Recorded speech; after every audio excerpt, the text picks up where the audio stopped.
It's the Trupany Show. With your host, James Trupany.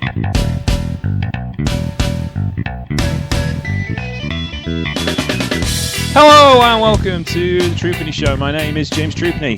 This is my show, and today we are back to the Beginner's Guide of Professional Wrestling in Japan, episode 23. And today we're going to look at FMW in 1992. Now, there was lots of good things going on in FMW, and to discuss those things is Mr. Simon Heath of Manchester. How are you, sir? I'm very well, very well. It's a delightful Sunday afternoon. Yeah, it's hot. It is, it is. And of course I've got all my windows closed, because otherwise it would be really loud. Yeah. Well, you know, I'm risking it in suburban Brig, I have to say. Yeah, it's a little bit different in central Manchester on Pride weekend, I imagine. Yeah, there's a lot of stuff going on. And today, actually, funnily enough, as we mentioned that, we're talking about cross-promotion in FMW today, and you know, it's a fairly standard affair in pro wrestling these days, but back in 1992, not so much. Now, FMW went on tour to Mexico and United States of America, and we're going to look at some cards from there first. But, you know, like I said, cross-promotion goes on all the time, and this weekend there's been lots of cross-promotional activity. Eddie Edwards, as we're recording this yesterday, won the Global Honored Crown, the first Gaijin to do so in Noah Pro Wrestling, which was described as a great piece of work by Eddie for his years of hard work and effort, or the end of Western civilization as we know it, depending on who you talk to. And also, GFW co-promoted with AAA in Mexico for Triple Mania, the major event for AAA, which went swimmingly, I understand. Yes, yeah, no problems at all on that show. No, not a one. No. Yeah, anyway. As you may have heard, on that particular show, Rosemary had her arm dislocated by a somewhat jealous, sexy star, from what we understand. With lots of political problems, which tells you that cross-promotion ain't easy. And FMW were the pioneers of this. In May of 1992, they were invited by the WWA, which was a lucha libre promotion based out of Tijuana, California, in America and Mexico. And they put on shows specifically for the Latino audience in Southern California and for the Mexican audience in Tijuana. They were also home to some much minor stars as Psychosis and Rey Mysterio Jr. in a couple of years' time. But they promoted this weird mix of a Japanese show, kinda, with a Lucha Libre show, kinda. What were your overall impressions when you watched this, Si? My overall impressions were... how the hell is this absolute garbage drawing multiple thousands of people into stadiums and the like? I mean, it's kind of hard to watch these back anyway because you know the only video available is sort of a weird highlight reel kind of a thing. Yeah. So you can't ever get into any of the matches if such a thing was even possible with the full versions. I don't know, because there's just these weird jump cuts between various highlights. But so I spent most of the time just trying to figure out if any of these people under random luchador masks were people who had done other things. Yeah, now, just to give you a clue into this, FMW released their commercial discs tapes in two formats. In fact, they were laser discs. I will get that wrong. Actually, one of the reasons why the quality stands up so well is because they were sponsored by a laser disc company by this point.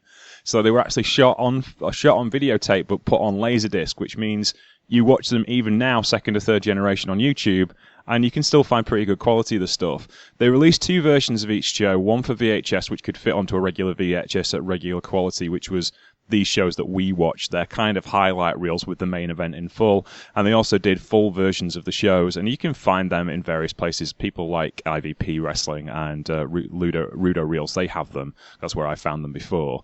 We watched the highlight reels to give you the full tape trader experience of 1992, and yeah, you're right, it can be a bit jump cutty if you're not used to it. Yeah, a little bit. Yeah. I thought I was having a stroke at one point. Just blacked out. Yeah, it isn't the best presentation in the world. Now, the first show we're going to look at is 15th of May 1992. There was some interesting people on this show, certainly. the opener is Mr. Ganasuke and American Eagle versus Akita Ichihara and the Shooter. Now, Mr. Ganasuke would end up being one of the main eventers for FMW 10 years down the line, and this was his young boy experience. The Shooter we've talked about before with Chelsea when we've looked at previous shows, who was a bit gruff, and this match was okay, but it was kind of like a bit of an odd Lucha Kings Road style crossover, as you can probably imagine. Next was a tag team match, Kamikaze Ninja, which may be the best name for any wrestler ever. It's pretty good. It is. Although, I don't know, I think the best name for any wrestler ever is also in this match. I will get to him. Hector coming up with an absolute beauty. He was tagging with Super Muneko, and they tagged against Lasertron. Yeah. And Sambo Osako, who we've talked about before on the show, who is a hilariously inept MMA wrestling crossover guy. And these matches were all right. They did what they said on the tin, but probably more important to us was EJ Izaki, who would eventually become Hayabusa, the late great Hayabusa, one of the great technical and aerial wizards of the 1990s.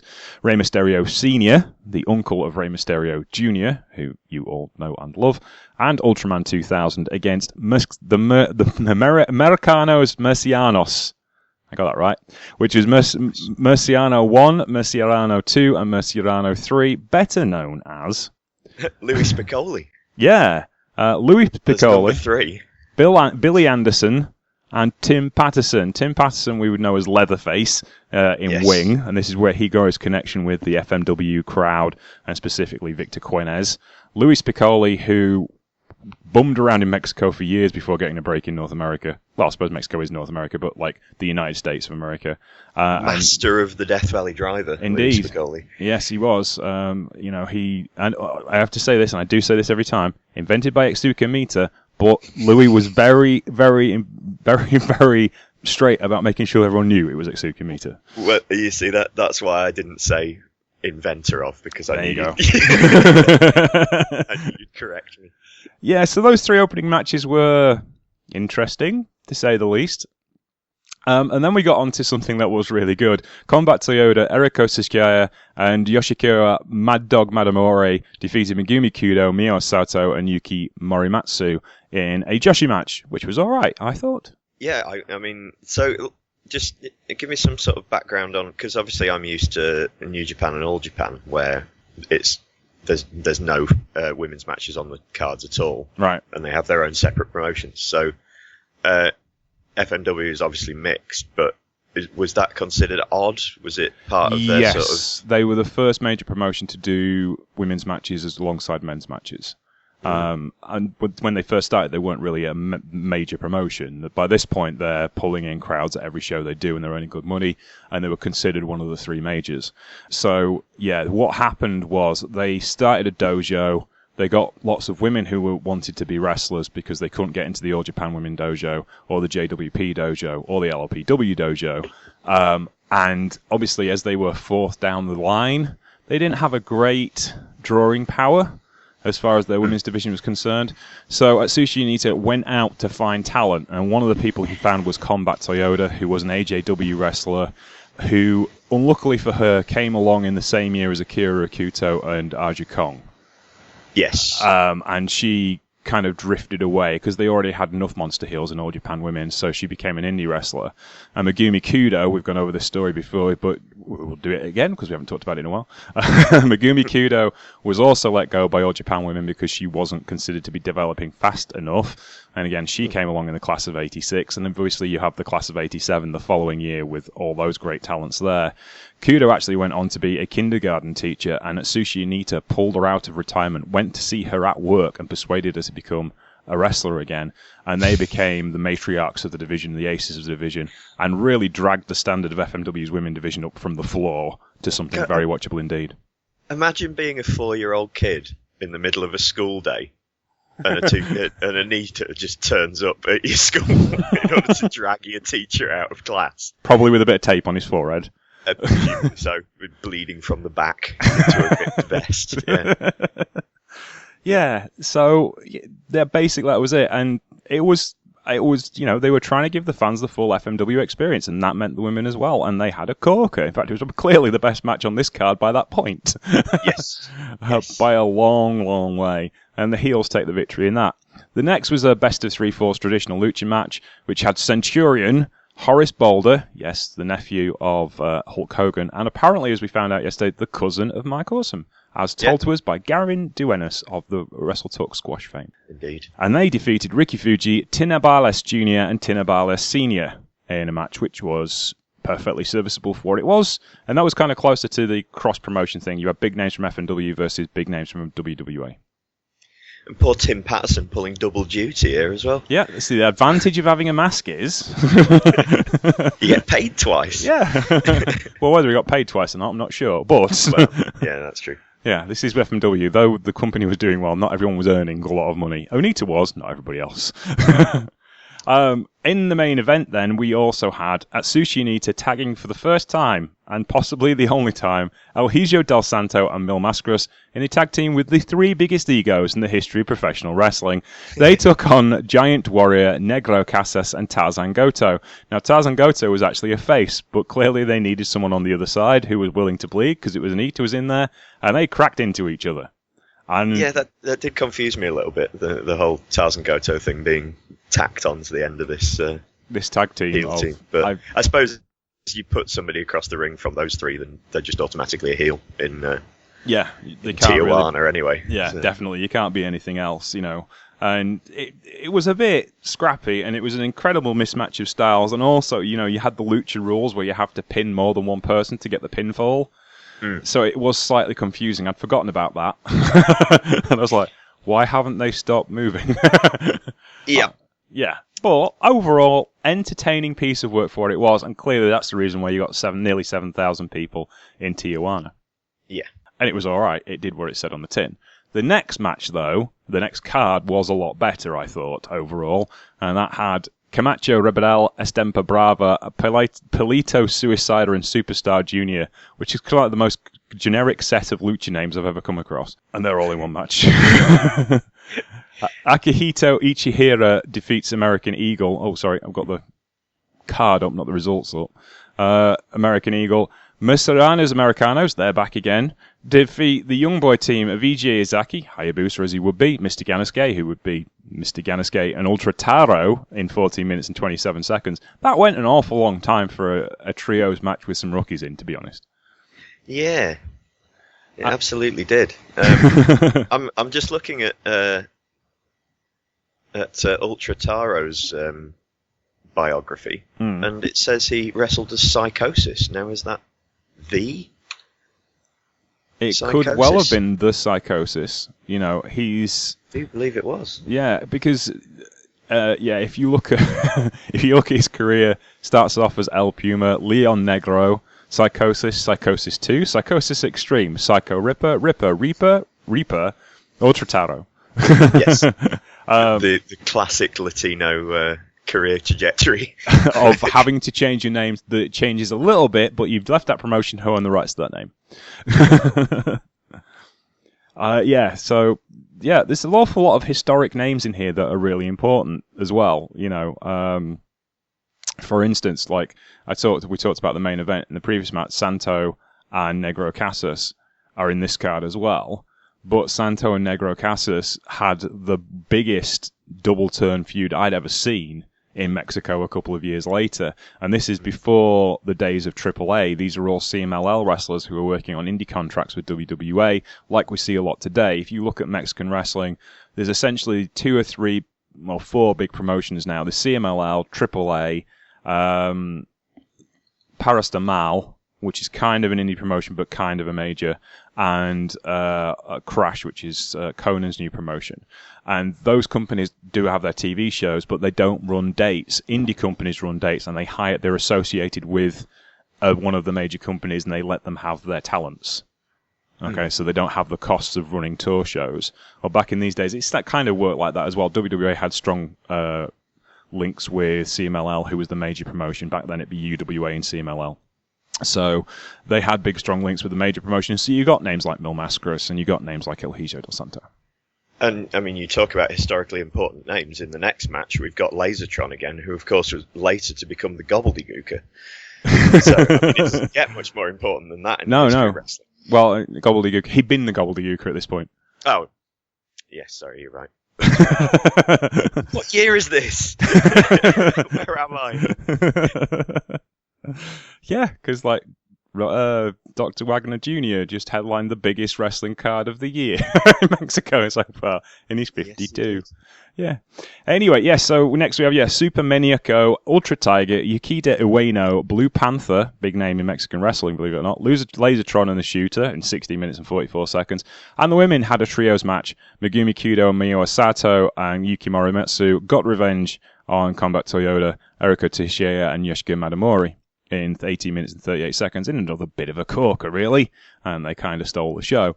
But it is a bit weird, because by this point, Mexican wrestling, females weren't really part of Lucha Libre at this particular point, so they kind of got an odd response. It was a bit, they liked what they saw, but they weren't sure what they saw, I think. Yeah, possibly a few beers in at this point, and starting to flag a little bit. And the draw on this show was 8,100 as well. This was a pretty big show. This was in Los Angeles. Yeah, I mean, Los Angeles at this point in time wasn't drawing anything like that sort of level for anything other than basketball, I think. So. Yeah, I mean, you with the end of the territory area, the Shires were no longer drawing, like they were no longer around in California. WWE was really the only show in town, and I suppose they were at this point would be running just before they were running Ric Flair and Hulk Hogan on top. Or maybe they were running Hulk Hogan and Ric Flair on top at this point. 92. Yeah, it'd be just on the way. Yeah, because it would have been 2 or 3 months after the Royal Rumble, wouldn't it? So where Flair won. So or maybe running Savage and Flair on top. And, even that didn't draw as well in California as people expected it to. I mean, because Flair was pretty unknown on the West Coast. He was an East Coast kind of phenomenon. So it was... This may have been one of the biggest cards in California that year, to be honest. Entirely possible, yeah. Yeah. So we move on to the semi-main event, which was a 6-man tag with Tindabalis Jr. and Senior with Ricky Fuji taking a win over Genghis Khan, Mando Guerrero, and Sambo Osako. I think Mando was a cousin or a brother or an uncle. He was a member of the Guerrero family, but on the periphery. No. Is he one of the brothers? Apparently a brother, yeah. Oh, yeah. Right. I didn't realise that. I didn't come across him. Yeah. Oh, Gory's yeah. son. Ah, of course, yeah. Because you see all the others. He's like the Stephen Baldwin of the Guerrero clan. Yeah. He's one of them fake Von Erichs. Yeah. I'm a little disappointed that Genghis Khan doesn't have a whole list of other names that he's wrestled under as well. It's literally just Genghis Khan. And that is it. All 5'5" of him. Which is the proper warlord height that you want. Yeah, absolutely. Well, people were shorter back in the day, weren't they?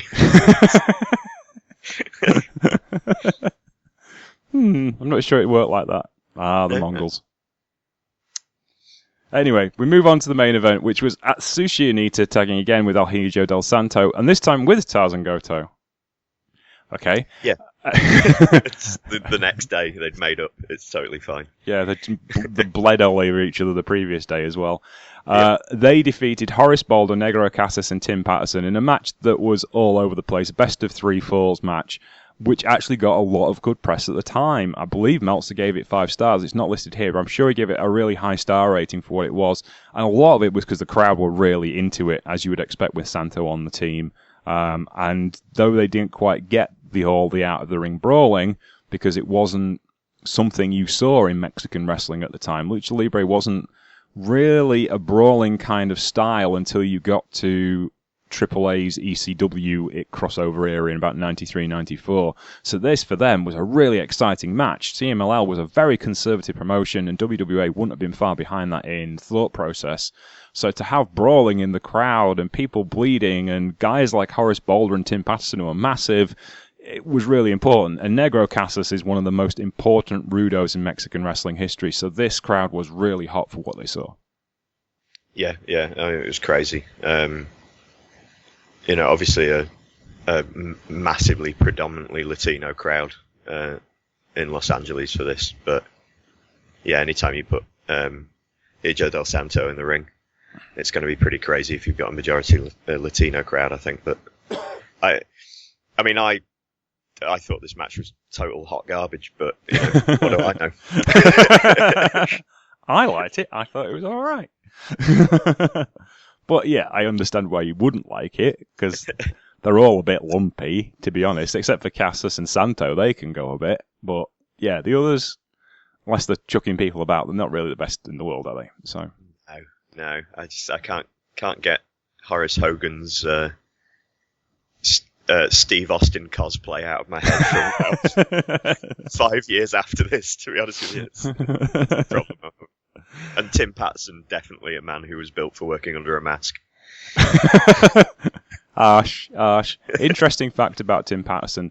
I'm sure he was Corporal Kirshner in WWE and was once listed. And was once listed on the WWE website as sadly deceased until he emailed them and went, "No, I'm not." Love it. Yeah. So we move on then to the big show for FMW 1992, which was the 3rd anniversary show. Now, the Mexican tour was kind of out of canon, as we say. It wasn't really linked to anything that was happening in FMW. And FMW had some interesting things happen in the previous 12 months since the last time we looked at this promotion. On their 2nd anniversary show, they came out of that with a lot of momentum, and one of the people they got to try and create even more interest and momentum, and certainly in North America, was The Sheik. And along with The Sheik, you get his nephew, Sabu. Now, The Sheik versus Antonio Inoki, that would have been hilarious. The Sheik versus Atsushi Onita series. I missed that one. The Sheik versus Atsushi Onita series was very interesting, but it is The Sheik. He was 65 years old at the time, and basically all he could do was swing a mean fork. It kind of ended abruptly when they had an outdoor arena match, and they tried a fire match. Didn't go well. Wind went in the wrong direction. The flames came up. Smoke fulfilled the ring.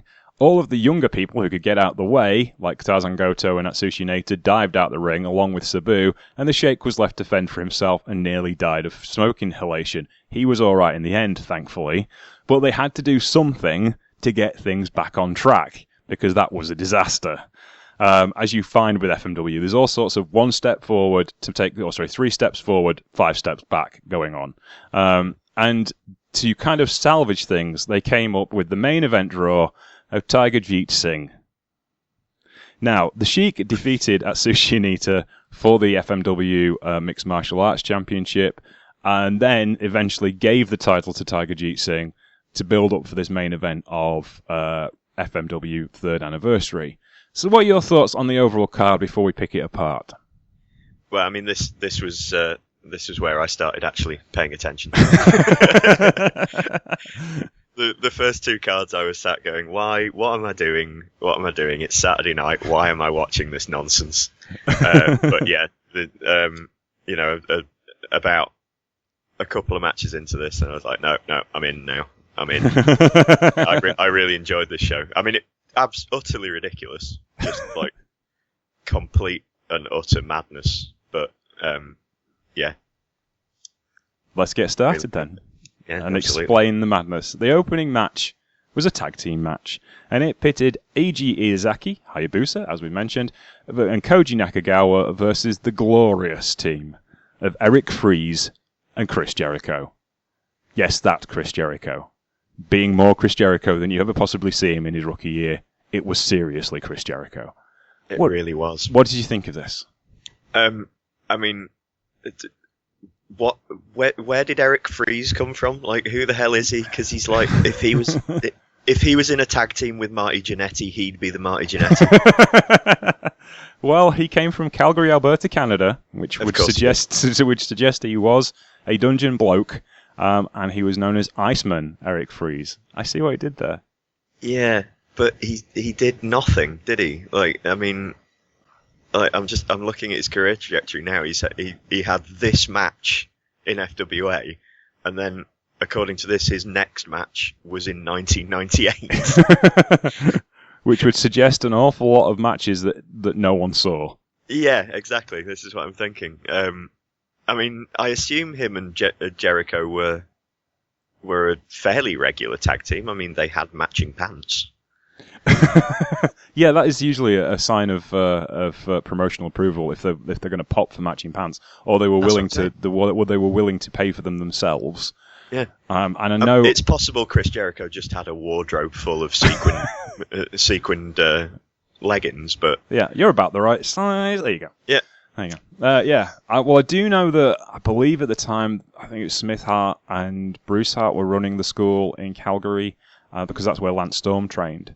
And I think they were running some house shows as well, so that's maybe where these two hooked up. Possibly so. No, I did really enjoy Eric Freeze's constant shouting at the audience, though. I don't know, maybe he was a little bit confused as to how 30,000 people could sort of sit in such stony silence. Yeah, Most of this match is just him like going up to the ropes and going, "Ah, hey!" Yeah. That's it. And Jericho kind of like gets into the mood of this as well. He does some good Jericho screaming. But it was fun for what it was, and it was a bunch of rookies throwing stuff at the wall and seeing what would stick, basically. Just drop kicks all over the place, really. Yeah. It's 10 minutes of drop kicks. And really, who doesn't want to match this 10 minutes of drop kicks? That's what I'm saying. Yeah, there you go. Then we moved on to a classic, get all the women in the roster into a tag match, because that never happens anymore on a big show, does it? Ever. In which Erika Shark Tishiko, Kamiki Matsuda, and Mio Sato defeated Naoki Kimizawa, Rei Nakamura, soon to be Bad Nurse Nakamura, and Yumoki Kamasaki in 19 minutes. This went for 19 minutes. A women's tag match that went for 19 minutes. It really did. It was. My only note here is something along the lines of, do you remember in 2003 WWE where everybody looked the same who came out of the training, yeah. I don't want to use the word dojo, but you know what I mean. The training system they had. It just really amused me here that it was just leotards.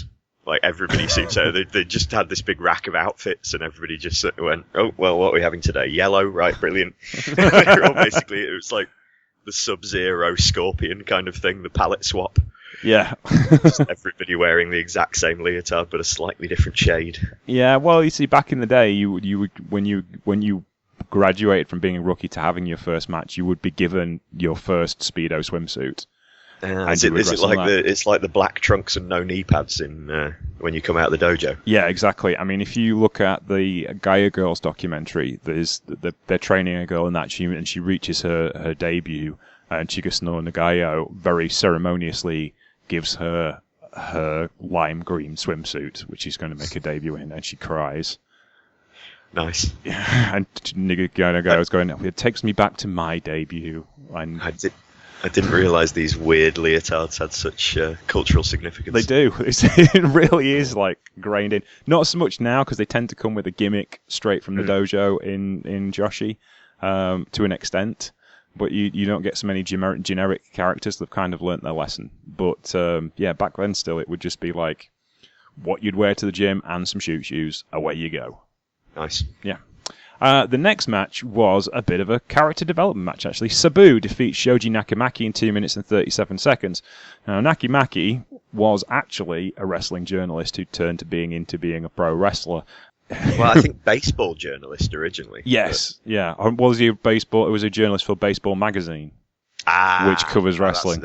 That I might have got the wrong end of the stick there. Then. That possibly could be it. As described by Mick Foley in his autobiography, a guy who wasn't much of a ring general, he just kind of laid there bleeding and screaming. And this match kind of sums that up, really. Sabu kind of like roughhoused him for 2 minutes and 37 seconds, and then Nakamaki went to the back and was very disappointed and apologised to Anita and Goto. Yeah, this was the match where I really started getting into this card. Not because of any sort of quality of action, but I was convinced there was a story behind this. I couldn't. I went on a trawl through the darkest parts of 1990s Wrestle Web because I was sure there was and I found some stories about Nakamaki which I will not bring up on this podcast. Are they a bit rum? Well, just I mean, if anybody wants to Google Shoji Nakamaki Ian Rotten, have at Ooh. it. That's all I can say. I don't know that story, and I can just imagine it's not good. Yeah, no, and it's not what you're thinking either. Okay. Say no more. But so I was convinced that this was like Shoji Nakamaki had upset someone, because this just looked to me like Sabu potatoing the hell out of him and just chucking him about. So I went on a bit of a look, and apparently he did have heat backstage at this point. Right. Nakamaki, because of something that he'd written in the magazine that he worked for.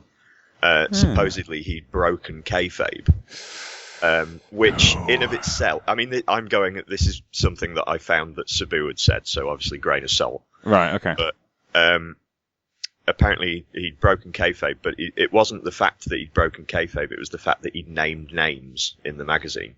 That had happened, you see. Yeah. So that apparently had got him a lot of heat backstage. So I wonder whether... I mean, it seems strange that they would get Sabu to do it at this stage in his career. Yeah.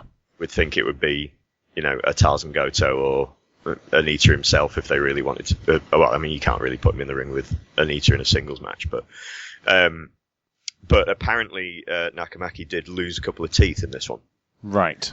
From those right hands that Sabu was giving him. So possibly more than meets the eye to this one, I think. Yeah.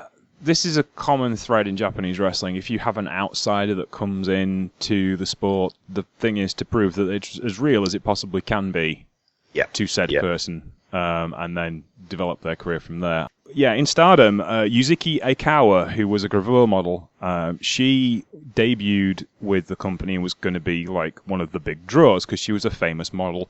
And she was a pretty good actress as well. She was athletic. She'd done a lot of gymnastics and kickboxing. And she made her debut against Nanai Takahashi. And over the space of about 12 minutes, Nanai Takahashi demolished her as Takahashi will. I mean, like Black Eyes demolished. She beat the shit out of her, to be blunt. And then Yakuzawa apologized to Takahashi and said, now I can start my training. Which I presumably means she agreed to have the beating. So yeah. Well, it just struck me as strange with this one that they filmed the apology and did a nice sort of artful black and white. There's a lot of black and white fade. I reckon the FMW production guys were like frustrated art house directors. Yeah, possibly. There's a lot of sort of, the sad walking away music from the Incredible Hulk TV series in the background kind of thing going on. Yeah. Which I thought was great. I really loved it. But... One thing we didn't mention at the beginning, the travelogues they do at the beginning of each show are just brilliant as well. It's like you could stick them into like, a travel show and they would look amazing. Yeah, they absolutely would. Just Michael Palin just in a no rope exploding barbed wire baseball bat death match. Yeah, it's just brilliant. So then I should point out this was at Yokohama Baseball Stadium and had 30,000 people. This was a big deal. This was one of the biggest shows in Japan that year. The New Japan had done the Tokyo Dome as we talked about on January the 4th, but this show would probably be the second biggest arena show. And FMW kind of took the New Japan model, get people into the building, make it something you want to go see, and like lots of people want to go see this, so you should be cool and come see this too, as opposed to the All Japan method of, we'll have 10,000, but we'll charge them a lot of money for it. So, it's kind of two different strains of thoughts. One's kind of like, this is exclusive, but it's still the place to be, whereas this isn't exclusive, but you can still come.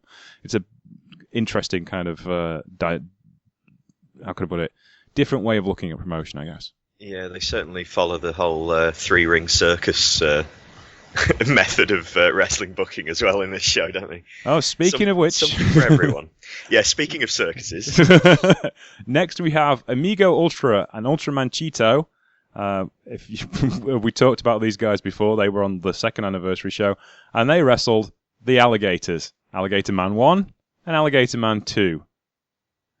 This comes from the great tradition of mini wrestling, or for want of a better, midget wrestling in Mexico. And Ultraman Cheeto, if I remember correctly, is actually Mascarita Sagrada.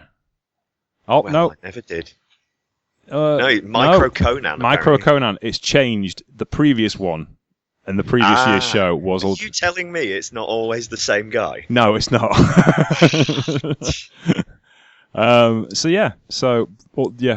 Micro Conan, who I remember watching in AAA shows about a year later, against the Alligators, who were alligators. Now, like, I looked at the card before I actually watched this show, so I saw this written down, and I was like, I saw Amigo Ultraman Ceta, and I'm like, well, I know enough about Japanese wrestling to understand what that's going to be. That's just going to be a Mexican version of Ultraman. I can see that. Yeah. So I was assuming, the silver and red spandex, and then a mustache. Right. But I saw the alligators, Alligator Man number 1, Alligator Man number 2, and I was expecting a kind of Crocodile Dundee style gimmick. A kind of a Skinner gimmick. Yeah, exactly that. Not literally alligators. But yeah, what we actually got was 2 guys in ridiculous alligator costumes whose masks wouldn't stay on without... I'll tell you what this reminded me of. This reminded me very much of early 2000 Shikara. Yes, it does. It's a very swamp monster kind of deal, isn't it? But on much less budget. Man number 2 was having a lot of the same problems that Dragon often had in a match. in that he has to keep one hand on the top of his head at all times, otherwise his mask falls off. Yeah, yes. Yeah, it was... Yeah, it was not good. Ego Ultra... it puts the suicide into suicide dive as well. There was one point in this match where he went for a tope suicida and just pile drove himself directly into the floor. Like, completely missed his target and just went straight head first. Bang. So fair play to him for carrying on from that, because there were no mats at this show, I don't think. No, didn't do mats there. So, yeah. And then the Ultraman Ceta gets the win via decapitation. Yeah, he took it was a rolling pin, and he took his mask off at the same time. Yeah. Well, he was trying to get a surfboard on, but bless him, his legs weren't long enough. So. Yeah, and pulling off his mask, the perfect babyface thing to do. Yes, well, I don't think he meant to do it. That's the problem. Like. I think he just went for a dragon sleeper and just Yeah. Oh well, never mind. Yeah, it was interesting and fun, but for not necessarily the right reasons. No, and the fact they gave this 10 minutes as well, that's what amazes me. Yeah, that's it. Well, we move on to a mixed martial arts match, which featured Lock Meterei, who defeated Katsuji Ueda, the man with the greatest perm in mixed martial arts history. 17 minutes and 32 seconds. Whoa, 17 minutes and 32 seconds. Yeah, you didn't get the full force of that in the highlight package, did you? But blimey. I mean, I say highlight package with the... that's a stretch as it is, because... Yeah, this one was... long. Yeah. There's only so much time you can spend watching somebody just kick somebody in the bicep over and over again. Yeah. Was this a sort of a work shoot kind of thing? I would imagine it was. Ueda had fought many a tag match with boxing gloves and jeans on in street fight tag matches. He'd done a lot of wrestling style work, but his basic approach was punch and kick. And he's kind of a charismatic kind of dude, ish. And he had a certain charm about him, but he was on his way out as far as FMW were concerned at this point, or else I think he probably would have won this one. But it was during the period where FMW were trying to figure out, were they a mixed martial arts company or were they a wrestling company? And you still got that kind of crossover. I mean, someone like Sambo Osaka we see in the next match, who wasn't a great wrestler by any stretch of the imagination, but adapted to it a lot better, did a lot better in the coming years. Yeah, so it was just one of those odd things in the middle of the ring, middle of the match, and also middle of the card, and also because I think it's because it's an MMA match, you're supposed to not know when it's going to finish. It could have you've got two choices.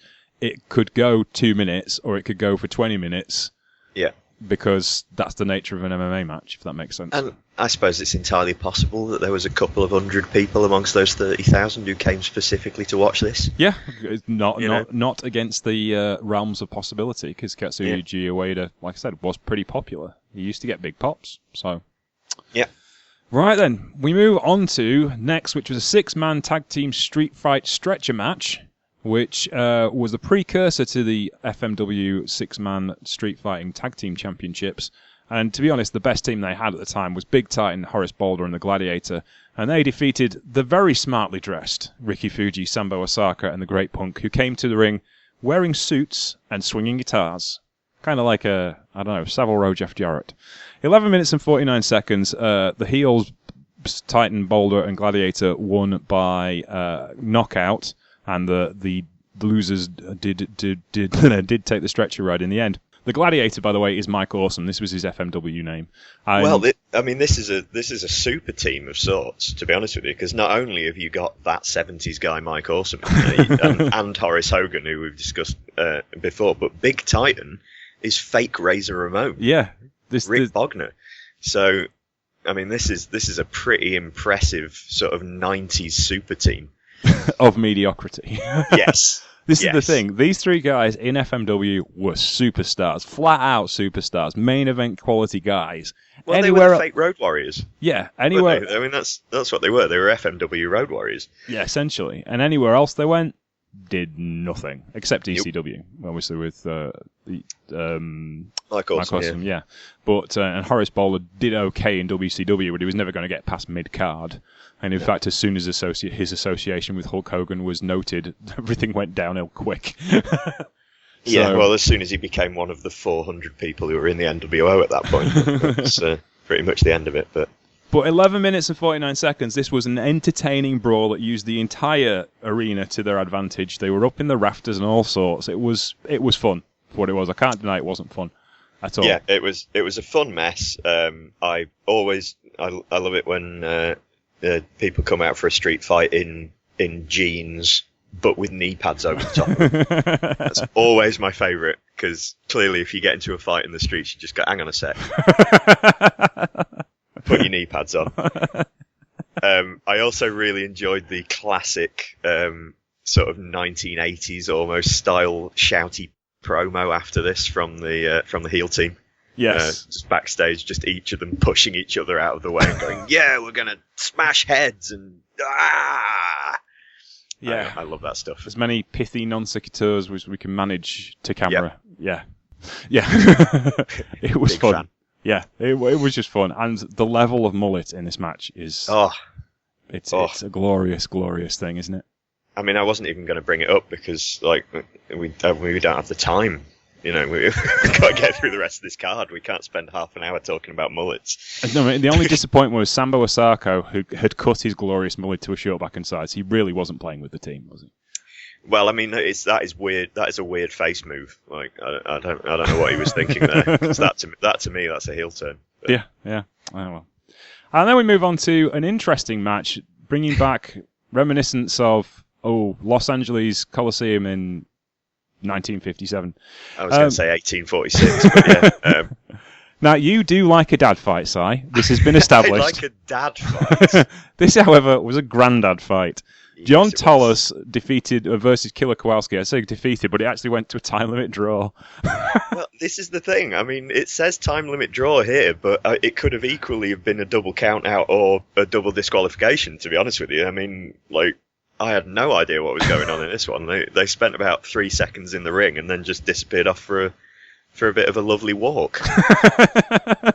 And kept grimacing and hitting each other with anything they could find. At one point, Killer Kowalski picks up one of the row end signs so you can find your seat and just starts battering Tolos with it in like a gentle manner, like he's paddling downstream.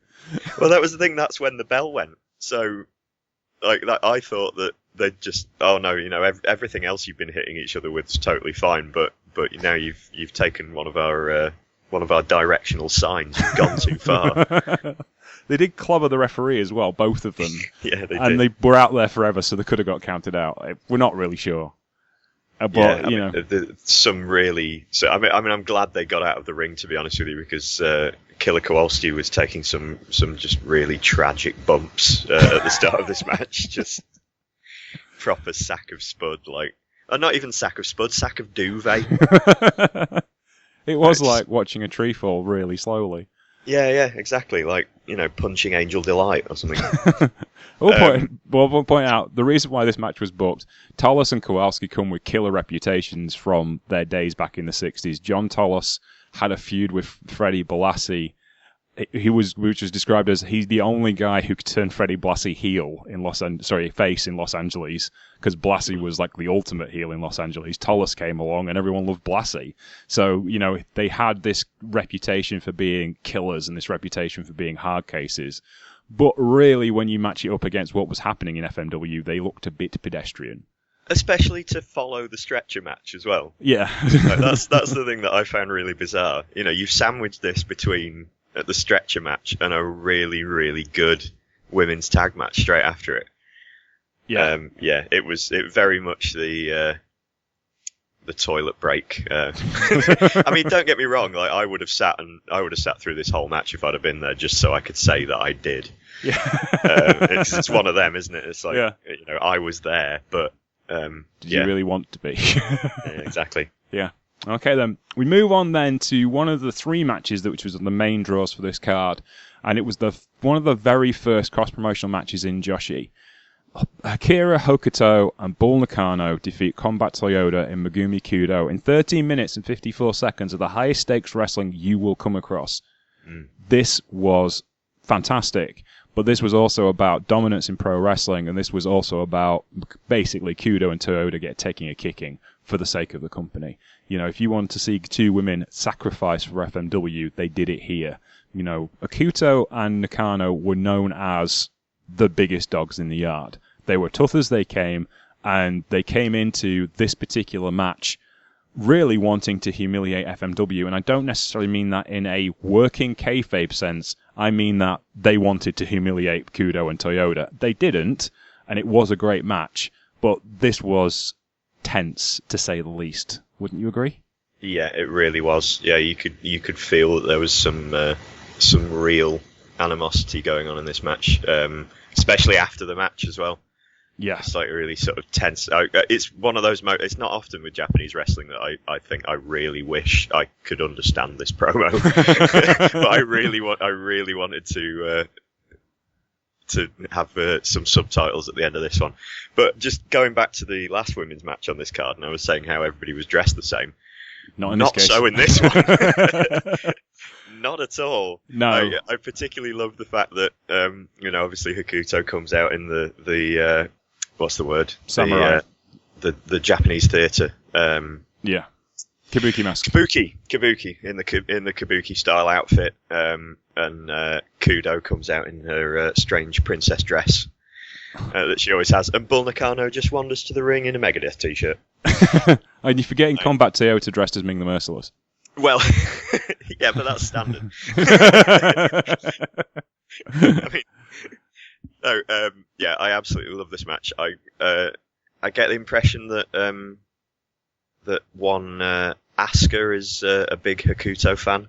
Yes, she is. Yeah, I can definitely see some homages there. Yeah, I mean, Akuto, that outfit that Akuto wears in this match she had a long run in CMLL and was their women's champion, and she kind of brought that lucha-inspired ring outfit to back to All Japan, and it has been very influential. This was a point when there's also an odd relationship between Bull Nakano and Akira Akuto. Akira Akuto was the president of the Bull Nakano fan club before she was a wrestler. Nice. And then she went to the training dojo and became the living embodiment of the AJW spirit. So much so that when she finished her rookie year, they hired her back as a trainer. All right, okay. And her first... After her rookie year? Yes. Wow. She graduated the dojo and was hired as a trainer straight away. That's pretty impressive. And her rookie year as a trainer was the class of 87. Ah. Okay then, yeah, that seems fair. No, I mean you can see like pretty much the entirety of the NXT and WWE women's roster right now. There's a little bit of her in all of them, I think. Yeah, a little bit of Bull Nakano, a little bit of Akira Kuto, and a little bit of Megumi Kudo. Not so much Combat Toyota because her skill set doesn't necessarily transfer well to others. No. Although, maybe in some of the sort of the stronger girls like Nia Jax, maybe there's a little bit in there, possibly. Yeah, definitely. But yeah, certainly Megumi Kudo was a big influence, I think, on the NXT women.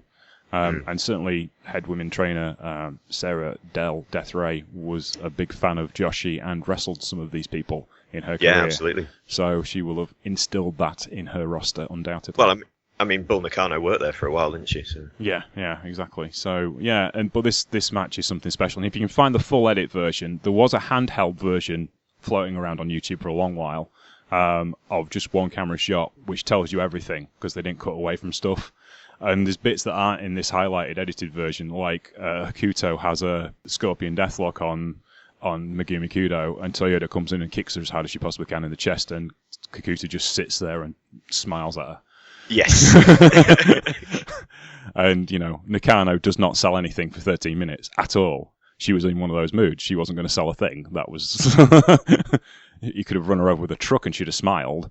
So, yeah, it's a very serious and interesting point in Joshi wrestling history. Yeah. And then we go from the sublime, indeed, to the ridiculous. A WWA martial arts tag team title match. Grigory Verichev and Tarzan Goto defeat Brian Sayodil and Leon Spinks. Yes, that Leon Spinks, former undisputed heavyweight champion, the guy that defeated Muhammad Ali, and Brian Sayodil, who is another boxer. So you've got two boxers versus wrestlers. Now, I don't know about you, Simon, but, grappling style arts against boxing, that'll never work. Yeah, who would think that would be a good idea? Clearly, somebody with a judo and striking background against a pure boxer. Oh, no. Never going to draw. No. It's totally ridiculous. Silly idea. Anyway. Yeah. This one... I don't even understand. Like, what is this? Is this freestyle? Like, what are the rules in this match? I can't even tell. As far as I could tell, Verichev and Goto were allowed to wrestle as wrestlers, and Sayodil and Spinks were allowed to box as boxers. They could wrestle as wrestlers if they wanted to, but clearly that was not their ball game. Well, they were wearing gloves, so you can't. So you've got a Russian judoka and a pro wrestler who's ex-sumo. Yes. Against two boxers wearing, 10-pound gloves? Yeah, the full-on IBA approved gloves. Yeah. I just didn't even understand what was going on. I really didn't. Well, Spinks lays his shots in. He does try. Yeah, absolutely. I mean, there was a beautiful, beautiful moment at one point where, because Tarzan Goto, bless him, was trying his best to sort of direct traffic in this one.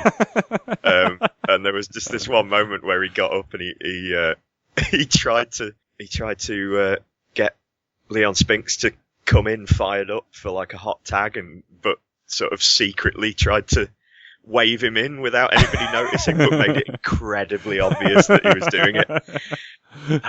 It was and then Leon Spinks just sort of notices he's doing it, climbs over the rope, and goes, "Yeah, come on!" Yeah, I mean, when you only got one person in a 4-man tag match who has any idea what he's doing in a worked match, it's going to go wrong, I think. Yeah, this is worth watching just for like why you shouldn't do these things. Yeah. And in the previous months, Leon Spinks has actually had a run at Sushi Unita in the WWA Martial Arts Heavyweight Championship as well, and it had drawn money. Well, absolutely. I mean, Ali was huge in Japan, as we know. So, I mean, you've got a guy who knocked him down here.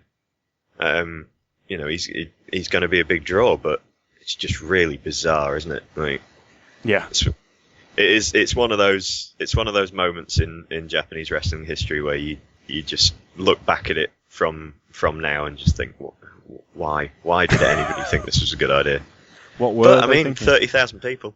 Yeah, you know. that's it. And this was there was plenty there who went to see Leon Spinks. So Yeah, they weren't all there to see Tiger Jeet Singh, were they? So I bloody hope not. And we'll get to the main event now. The main event was Atsushi Onita versus Tiger Jeet Singh, 13 minutes and 54 seconds for the WWA Martial Arts Heavyweight Championship. Now, like I said, as I explained earlier, Tiger Jeet Singh had the run at Onita. The prior match to this, where Singh defended his championship first, was in one of the most hilarious wrestling matches ever, as a homage to the great Terry Funk, Jerry Lawler Empty Arena match. That great match. Onita and Tiger Jeet Singh had a match in the jungle. Yeah, they had it on an island off the coast of Japan. They set up a ring. It was a no-rope barbed wire match. They had the match, and Onita was left laying as Sabu came to help out Tiger Jeet Singh, and he won the championship. He successfully defended the championship, and as they go off shot, Onita is left on a heap on the floor without his championship, and it starts raining, which may be the best end you could possibly imagine for that video, because it was dreadful, because there's no crowd. And the only reason why you watch Tiger Jeet Singh is for the crowd reaction, because there's no point in watching him for actual wrestling content. So, or promos for that matter. Or promos. Essentially, this card is a lot of what's actually happening in pro wrestling today when you think about it. You know, you've got an Indian descent main event heel who is running a borderline racist character. You've got mixed martial arts matches, ill-advised mixed martial arts matches that are making a ton of money for no apparent reason. You've got this breakthrough series of women who are doing incredible things because they've finally been given the opportunity. FMW is 25 years before its time, let's be honest. It's a microcosm. And I mean, John Tolos, Killer Kowalski is late 90s, early 2000s WCW main events as well. Yeah. So you've got everything. Yeah, you've got the entire wrestling world in a 2-hour highlight reel. But the match itself is a no-rope, exploding barbed wire double hell death match. It lasted 13 minutes and 54 seconds. Tiger Jeet Singh spends most of the match trying to hammer Onita with the butt of his sword, which he used. Sabu, who apparently was looking after Nakajima because he broke kayfabe, starts screaming in English throughout the entire match, despite the fact Sabu's never supposed to speak at all. Yeah, I noticed that. Protecting kayfabe there, Terry, eh? Right, okay. Well, I mean, we're talking about a man who was billed from Bombay, Michigan for a good chunk of his career. So but not until after he'd done a promo. That was the thing. So. Yeah, so Onita and Tiger Jeet Singh, like I said, just hammers Onita with the butt of his sword. Yeah, can we talk about how nobody knows how swords work in this? Yeah, it's a sword for a start, and secondly, you've got barbed wire all around you, which will do more damage if you don't want to kill the guy. Clearly, he doesn't want to use the sword to kill the guy, he just wants to damage him with it. Because he's a psychopath, but not that much of a psychopath. Right, okay. I see. Carry on. You was going to say? Well, no, I just, I get the impression that Tiger Jeet Singh didn't want to take any of the explosion bumps in this one then. No. The finish was, let's just explain, Onita hits all four sides in this match, by the way, at one point or another. And then he goes into the closing finish. Now, let me point out, for 10 minutes of these 30 minutes, Onita's been on the defensive. Tiger Jeet Singh has been on top for 10 minutes. Then we get to the closing sequence, which is 2 DDTs, a shove into the electrified barbed wire, a Thunderfire powerbomb, and Tiger Jeet Singh then kicks out on 3. Yeah, he gives the WrestleMania 6 kick out, doesn't he? It's just, what are you doing? You buffoon! It's like, you've clearly been hired to get this guy over. That's the only reason why you're there. So do the job nicely and get on with your life. Yeah, not happening. No. You will also, the keen listeners to this show will notice that me and Alex Watt had a much same opinion of Tiger Jeet Singh when we covered Starrcade in the Tokyo Dome 1990 earlier in this series. Because Tiger Jeet Singh is just god-awful. He can't wrestle. He's terrible. He's not even that charismatic. But for some reason, beyond the stretches of imagination, the Japanese fans adore the guy. Yeah. Your thoughts, sir? No idea. I mean, yeah, this one was... At the start of the match, they're wailing away on each other, and Onita takes a bump into one side with the explosion after, a minute. And I just thought, aren't we supposed to build up to this? Are we... But And then Tiger Jeet Singh, he had sort of like a flowing silk shirt on the top, and then he takes it off. And I just thought, surely in a barbed wire match, you want to keep that on? You'd want to keep that on. Yeah, wouldn't that make more sense? I didn't really get that. It strips down to his skin tight singlet. I thought, no, dress for the occasion. Like even Anita's wearing a t-shirt, even though it's in about 17 bits by this point. Yeah. Yeah, I mean these matches are always ridiculous, aren't they? I mean the point of it is the spectacle and not the actual action inside the ring. The one thing that stood out to me was just Singh just having no interest in working to get Anita over in any way. I'm surprised he actually dropped the title. I suppose he was worried about just actually being legitimately killed if he didn't. But the Hulk Hogan kick out on 3.05 seconds. It was absolutely terrible. Yeah, and Sai's not joking about the seriously could have been killed. If you notice in this match, there is an awful lot of nice-looking men in very smart suits with sunglasses on who don't smile much. Yeah, maybe with certain extremities missing on hands, possibly. And so this was serious business. So Tiger Jeet Singh was doing as he was told, but he kind of like took the long way round, shall we say? Yeah, the scenic route. Yes. But this has been FMW, and we're kind of like trying to capture kind of like the spirit of the company in a couple of shows over the space of a year. And it's certainly grown from the previous show, and certainly the way that the previous time we looked at the company from the Anniversary 2 shows. And if you look at the main events then, when they were using exploding barbed wire, it was very much very touch and go. It was very accidental. If they ran into the barbed wire, they were trying to avoid it at all costs. Whereas now they've kind of moved on, and it's not that like Anita joyously takes a bump into the barbed wire, but he's clearly not that bothered by getting hurt by it anymore, which kind of like makes it less realistic in one sense, but on the other side adds to the drama, which what these matches are all about. They're not about realism. They've moved on from that, which was what originally FMW was about with legitimacy. They're now trying to create as much spectacle as they can. The company's evolved. It's taken that King's Road template and applied it to this environment, and is making... This match was dreadful, but it was a lot more watchable than other Tiger Jeet Singh matches I've seen, just partly because of the barbed wire. I'm not always a big fan of the barbed wire, because you could have done a lot of it without the barbed wire, but this is maybe one case where it enhanced things. What do you think, Si? I really enjoyed it. I thought I was going to hate it. I mean, you look at that match on paper, and you just think this is going to be terrible, isn't it? But yeah, but for whatever reason, there was a lot of drama in this match. I've never been a massive fan of Anita, even, but in this one, I really did enjoy it. Despite myself. I think that's the thing with Anita. Like, he's not, by any stretch of the imagination, a great pro wrestler. No. And even FMW realised that over the next 12 months, they start putting back with people who can actually go, as opposed to people he has to carry. He can have a great match with someone who's really good, but he can't have a great match with guys he's got to look after. And obviously, he had to look after Tiger Jeet Singh a lot, which meant getting beaten up a lot. Whereas, you don't necessarily want that from your top babyface. You've got to have someone who's got some fire and comes back every once in a while. Yeah. Although, I mean, you wouldn't have thought Anita could come off that sympathetic either, but I think he does a really good job of that. He is. He may be the best pure babyface Japan's ever produced in that sense, I think. Yeah, possibly so. And I mean, you were talking about FMW getting into more creating a spectacle. I mean, this era of FMW, I'm not sure that any other promotion has ever topped them in terms of just the spectacle. What's going on underneath the big top kind of circus wrestling style. Yeah, definitely. And if you look at Anniversary 4, a certain man from the Double Cross Ranch in Amarillo, Texas, who knows more about wrestling spectacle than any other person alive, Terry Funk, he was his next opponent for a year's time. Now, we'll probably look at that in our 1993 volume when we get to it in a few episodes.